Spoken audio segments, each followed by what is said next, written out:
So here we have our code editor, and currently we have a folder loaded in. This is Web Design 101, it's currently empty, and we're going to create a new file. We're going to create a file called index.html.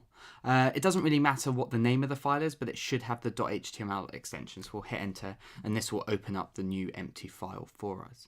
Now here we can learn a bit about what it means to create content for the web. So we can simply type in, hi, welcome to the White Queen's Castle, and we can save this. And if we right click the file over here, we can reveal in Finder. It will probably say something slightly different on Windows, like open in Explorer. But if we double click this file, it will open it in our browser, and here we are. Here is our file. You can see that this is the text which we wrote. And this is great. Let's go ahead and create a second line. Let's create a line that says, you will be made very welcome. Let's type that correctly. Very welcome, and save. So before we go over and refresh our page, I want to ask you a question. What do you think this is going to display as? And you may think that it will show on two different lines, but when we go over and refresh, you'll see that there's no new line that's been applied here. And this is because while we can just type content into a file and load it in the browser needs a little bit more information about the type of content that's on our page. And we do this in HTML using tags or elements. I'll probably change between the two words, but right now we'll call them tags. And tags are all formatted the same way. I'll come down here to show you this. So they all start with a less than sign. They have something here in the middle, and then they have a greater than sign. And this is a tag. The X's describe what kind of content is going to be placed here in the middle.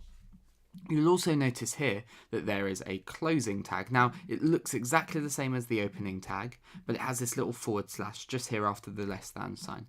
So as well as describing where our content begins, we also need to describe where our content ends, and there are a whole bunch of different tags we can use to do this. So the first one I'm going to teach you is the H1 tag. This stands for header 1. There's also an H2, an H3, 4, 5, and 6, and the smaller the numbers get, the less important they are.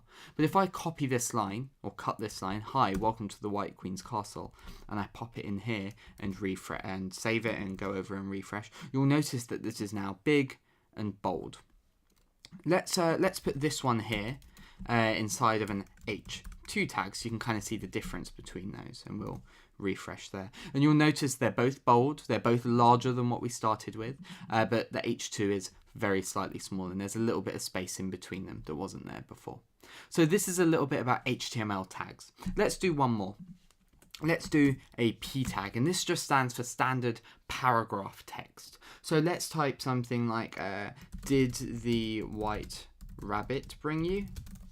And if we save it and refresh, you'll notice that this text looks like the text that we started with, and that's what paragraph text does. It describes normal, bulk blocks of text. It does actually add a little bit of styling. It adds a tiny bit of spacing below, but you can't see that because it's at the bottom of the page. But other than that, it's a very standard tag.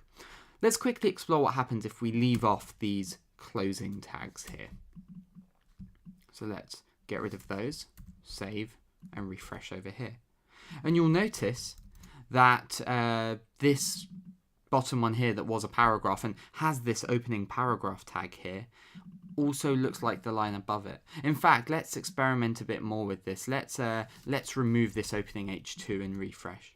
And you'll notice now that everything looks big and bold, just like the H1.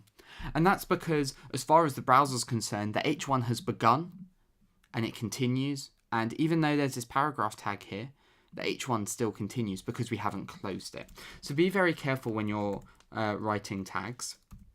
I think this was an H2. That you're closing them off correctly. And you'll notice that Visual Studio Code is being really trigger happy. It's automatically closing some tags for us, which is very useful.